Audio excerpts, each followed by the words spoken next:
Do you want ideas for using your A2 or 8.5 by 11 paper to make cards quickly without scraps? Hi, I'm Jess from JessCrafts.com, and I'm here to help you make the most of your crafty supplies and time. So let's get making. Today I have A2 paper busting template number 9, and that means that there are 8 other ones already available for free at JessCrafts.com, so you can get this one for today right as the first link in the video description, and then the other ones are available at JessCrafts.com/resources. You can choose A2 paper. And so for today's cards, can take one sheet of A2 paper and make one card. You can use this for 8.5 by 11 as well, because if you take an 8.5 by 11 piece of paper and cut it into 4 equal parts, you'll have 4 pieces of A2 paper, and so you'll get 4 cards with it. So today we're going to take a look using the Joyful paper from scrapbook.com. They have a lot of the A2 size pads, and we're going to look here at our cutting directions. In this particular instance, because of the way we rearrange it, it's important to cut it as it's shown. So I'm showing you cutting 1 inch off, then 2 1/4 inches, and then the next 1 inch. I think it will look better, but it's not a big deal if you do it that way versus doing 1 inch, 1 inch, and then the 2 1/2. Although since you're going to change them, like you might, I have double-sided paper, I'm going to use that. It won't necessarily be a big deal.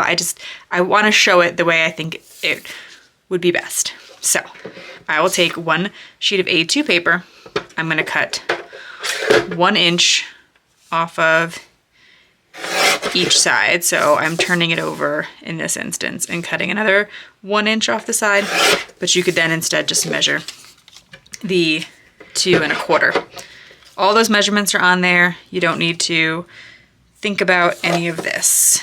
It's right there for you. Okay, so then I've had my A2 sheet, and then I can take it apart and it creates this, these 3 pieces of paper. Then I'm gonna take one of either the middle sheet or the 2 outer sheets, and I'm gonna flip them over in this instance because I want one of them to be a little bit different. Now, you could place this on a card as is. It's going to perfectly cover a card, an A2 card front, because it's an A2 piece of paper.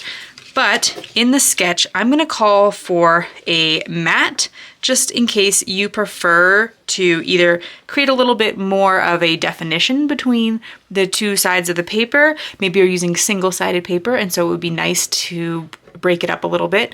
Or you just want to, even though it's 2 different patterns, kind of make one sort of stand out a bit more. So I'm gonna call for a mat, which is a piece of paper to go around one of my pieces of cardstock. And you can see, it tells you that you need a 2.5 by 5.5 inch mat. It says it right there on the card sketch. So we're gonna take this piece of yellow paper. I think it's from the vacation line from scrapbook.com. I just found something that coordinated. I'm actually gonna use a couple sheets of A2 paper here today. So I picked something that would match a lot of them. Okay, and then I'll cut that. I cut it to 5.5, then I cut it to 7.5. So it's 5.5 by 7.5, and then I cut that 7.5 at the 5 and the 2.5. So I have 3 pieces of 2.5 inch mat, and that's because I'm gonna cut 2 more A2 papers in order to make 3 total cards today, because it's more just for me, like when I'm getting out everything, I may as well make more than 1 card. I'm gonna do one of mine as if I'm using single-sided paper, just so that you can see the sketch will work and look nice with that variation as well. I don't know if I've seen a lot of single-sided A2 paper out there, because scrapbook.com is like the company I'm most familiar with in terms of having A2 size paper. But I do know that there's a lot of 8.5 by 11 paper out there that is single-sided. So I made sure they lined up across the page. So the way that I cut them, I'm like gluing them back down or taping them back down in that same order, but I'm going to put that yellow mat in between just to kind of like break it up a little bit, because otherwise it would just look like glued a piece of paper back down. So this would be my intention. I realize, this might be a little bit of a boring card sketch for some people, but I also imagine there's some people who would appreciate the simplicity of it, to make a lot of cards at one time and not have to have a bunch of tricky measurements to deal with. So that is one card assembled. I'll make my 2 more and then we'll talk about how to finish off these cards to make it a bit more interesting. So once I have my 3 cards assembled, I'm ready to move on to embellishments. What I like about paper busting templates is while it gives you a really clear starting point, you know, telling you exactly how to cut the paper, there are so many possibilities in terms of how you go to embellish it. If you love die cuts, if you love stamps, if you love, you know, just printing images or however you want, you can go to town, you know, and especially with these A2 papers, you can really make your own A2 pattern papers, like make backgrounds with all your techniques. And then this gives you like a what to do with those backgrounds that you create. So here I have cut out these flowers from the scrapbook.com Scalloped Flower die set. I believe they gave this away as like a freebie with order during the scrapbook.com SBC Fest. And so I thought it'd be really fun to, you know, show you what I would do with this free die in case you received it as well. Because I know a lot of people, you know, you definitely want to tack on those free gifts if you're placing an order anyway. And then I have some simple high dies that I cut out. And I like to just kind of do all my die cutting at once. I sort them in my scrapbook.com trays, and then I don't lose little things like those dots on top of the eye. I picked a couple of cardstocks from scrapbook.com that I thought would coordinate with all of my papers, just like I picked one yellow because I thought all of my papers are going to match the yellow. I picked these different oranges and peaches and that kind of thing because I thought all of my papers would also look good with these colors. And so something that's nice about scrapbook.com die sets is a lot of times on the back, they show you what the final product looks like. So that can be helpful to those of us. I mean, this one is really, really simple, but I do think there is a chance I would have just done that, and I don't think that's wrong by any means, or I maybe layered 2 of these. And I think, in fact, that's an alternate and interesting way of doing it. But I like the layered look they show as well. These also definitely look like starfish a little bit to me because they have the 5 petals, and starfish can have more than 5 arms, but I kind of think of the traditional starfish. And also I like the little like bumps on the edge. I think that makes it look kind of starfishy. So you might want to, if you like add some texture, I think that would be a fun additional use for this particular die set. I don't necessarily use a lot of floral dies.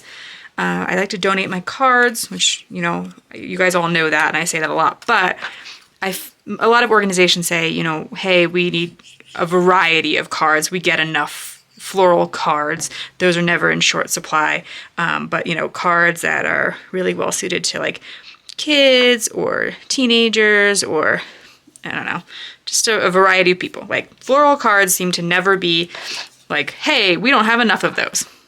So I try to sometimes be a little bit more limited in my personal use of flowers. And I'm not going to keep gluing this all for you. I'll skip ahead a little bit, but I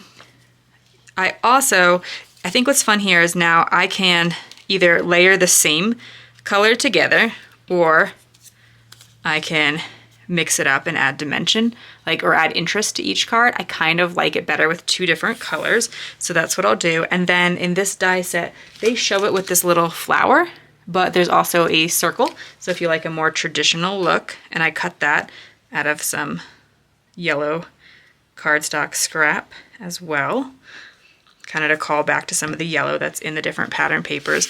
Then I can add that on the card, and I also can come in with the high die here, layer that up together. I really like these dies that include like an outline, because I think that makes it so much more readable. If even if I picked like the lightest color, that sentiment feels a little bit lost on there. It's readable, but I think that extra layer really helps to bring your sentiment out. And in terms of how I would embellish, things I would consider is that I would probably put my embellishment here on the left side of the card, so the sentiment would kind of lead your eye inside of the card, and also I would like it to break the box. So I've created a really clear box down the center of the card here, and I'm gonna ask it to break the box by putting it here at the edge. You can also have it to break the box of the card itself, particularly if you're going to hand deliver the card or you don't need to get it into an envelope. You can have part of the flower hanging off the edge of the card. And another thing I like to do if I have a little bit of room for dimension is to take a flower like this and just kind of like bend up the sides a little bit, like kind of pushing my hand in there to curl them. And I think that that can add some fun interest without like needing any extra supplies or anything like that. You can also take a tool that is round and kind of just curl it. That might give you a better result, but I kind of wanted to show you like just the free way of doing it with your fingers. It gets you a little bit more of a permanent curve, I guess. It kind of holds a little better when you use the tool. And there's like, you know, all kinds of tools. You could probably just use a pen in your craft room. So I think anyone would have it. And then that gives it, as you can see,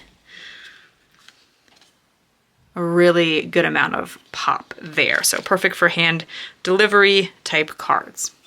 If you choose to add dimension to a type of embellishment like this, just remember, don't put glue all the way to the very edges because you won't want, I mean, the glue will dry there, so it'll be fine, but you won't be pressing that down any longer. And so those are my finished cards today. If you found this video helpful, here's another video where you can find more ideas for enjoying your crafty time and supplies. Let me know you like this video with a share to your crafty community, subscribe and click the bell so you don't miss the next template tutorial, and check the video description for product links. See you in the next video.